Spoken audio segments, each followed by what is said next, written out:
Merci Madame la Présidente.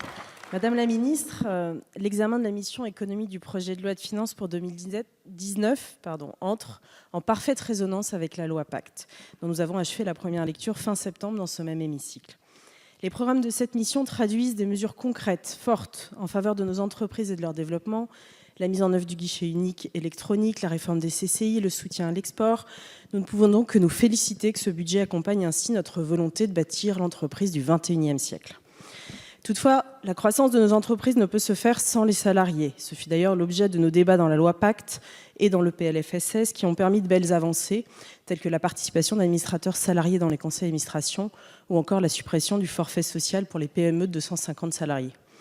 Mais la croissance de nos entreprises ne peut pas non plus se faire au détriment de la protection des consommateurs et des petites entreprises, notamment celles qui sont sous-traitantes de grands comptes. Le rôle de la DGCCRF est pour cela fondamental. Pour être rendu le plus efficace possible, le rôle de cette administration doit être régulièrement questionné. En septembre, votre ministère annonçait le lancement d'une réflexion sur ces missions au regard des évolutions des pratiques de consommation. Cela faisait écho au récent référé de la Cour des comptes qui formulait plusieurs recommandations à la DGCCRF dans le but d'accroître son efficacité et de renforcer son rôle dans la protection économique. Pourtant, après une hausse importante de crédits entre 2012 et 2015, la DGCCRF voit ses crédits en baisse depuis 2017, ce que ce budget conforme. Dans ce contexte, Madame la Ministre, pouvez-vous nous dire où vous en êtes des réflexions sur l'évolution des missions de la DGCCRF ? Et après l'inacceptable affaire Lactalis qui a ému la France entière, et la parlementaire et mère de famille que je suis, comment pouvez-vous garantir aux Français l'adéquation du budget régulation concurrentielle des marchés, protection économique et sécurité du consommateur avec les missions fondamentales de la DGCCRF et notamment l'objectif final clé de protection des consommateurs et des entreprises les plus vulnérables? Je vous remercie. Merci Madame la députée, Madame la Ministre. Madame la Présidente, Mesdames et Messieurs les rapporteurs, Mesdames et Messieurs les députés.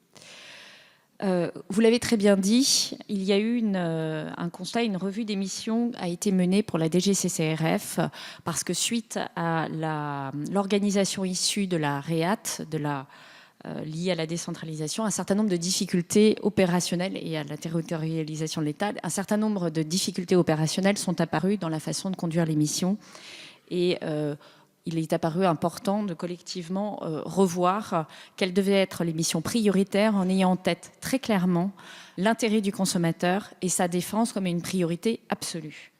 Et effectivement, l'affaire Lactalis a montré l'importance pour les Français de cette mission.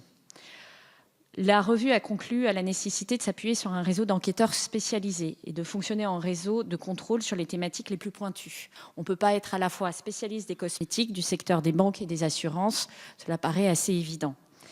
Le deuxième élément, c'est qu'il faut structurer l'organisation territoriale du réseau de la DGCCRF au plus près des bassins économiques et du marché avec des équipes qui soient dotées d'une taille suffisante, dotées d'une capacité de projection sur tout ou partie du territoire. L'idée, au final, est de mieux capter les signalements et de répondre aux questions.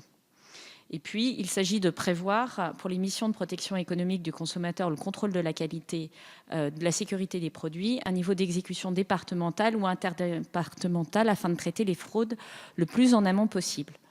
Au final, il y a un sujet d'efficacité, c'est-à-dire qu'on s'aperçoit en rentrant dans le détail qu'on peut faire peut-être beaucoup de contrôles sans grande importance, et je pense notamment au contrôle des aires de jeux et camping, au contrôle des restaurants que l'on pourrait déléguer, de l'hygiène dans les restaurants. En revanche, l'important est de se focaliser sur les missions complexes qui ne sont pas nécessairement spontanées dans le mode de fonctionnement, de façon à réellement protéger les consommateurs par rapport aux risques les plus pointus. Et donc, dans ce cadre-là, il nous semble que le budget est adapté à ces